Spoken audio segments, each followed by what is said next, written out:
আসসালামু আলাইকুম। আমার আজকের রেসিপি কাঁচা আমের বার্মিজ আচার।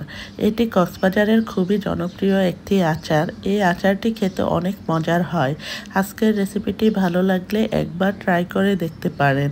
রোদের ঝামেলা ছাড়া এই আচারটি 1 বছরের মতো ভালো থাকবে। প্রথমে আমগুলোকে ছিলে ধুয়ে পরিষ্কার করে নিয়েছি। এখন আমগুলোকে ছিলে নিব। বার্মিজ আচারের জন্য এমন আম নিতে হবে যেন আটিটা শক্ত হয়, তারপর এমন করে স্লাইস করে নিতে হবে। স্লাইসগুলো খুব বেশি পাতলা হবে না, আবার মোটাও হবে না, এরকম করে স্লাইসগুলো করে নিতে হবে।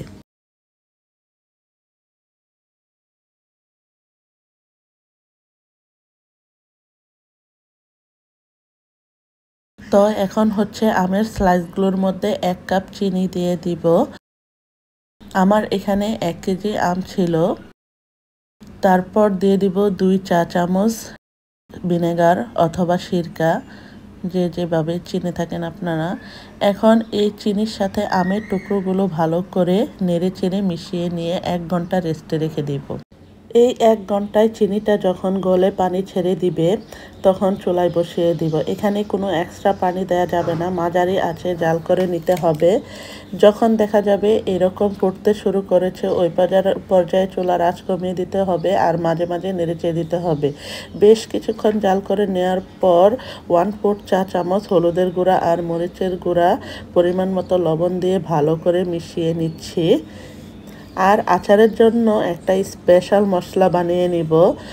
এর জন্য যা যা লাগবে: 4-5টি এলাচ, 1টি দারচিনির টুকরা, আস্ত জিরা, আস্ত ধনিয়া, পাঁচফোড়ন আর 1টি শুকনা মরিচ।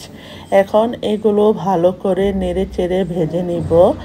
এরপর এগুলোকে গুঁড়া করে নিব। এখন আচারের মশলাটা আচারের উপরে দিয়ে দিলাম। কিছুক্ষণ নেড়ে চেড়ে মিশিয়ে নিতে হবে। আপনারা চাইলে আচারটাকে এরকমও রাখতে পারেন, তবে আরও ভালো হবে। আচারটা টানিয়ে নিলে রোদে শুকানোর ঝামেলা আর ফ্রিজে ছাড়াই অনেক দিন ভালো থাকবে। আস্তে আস্তে করে আচারের কালারটা চেঞ্জ হতে শুরু করেছে, অনেকটাই টেনে গিয়েছে।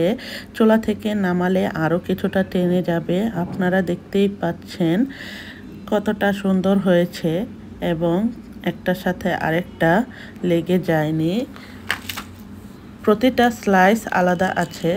চুলা থেকে নামানোর পর ঠান্ডা করে যে কোনো কাচের বয়ামে রেখে দিলে 1 বছরের মতো ভালো থাকবে।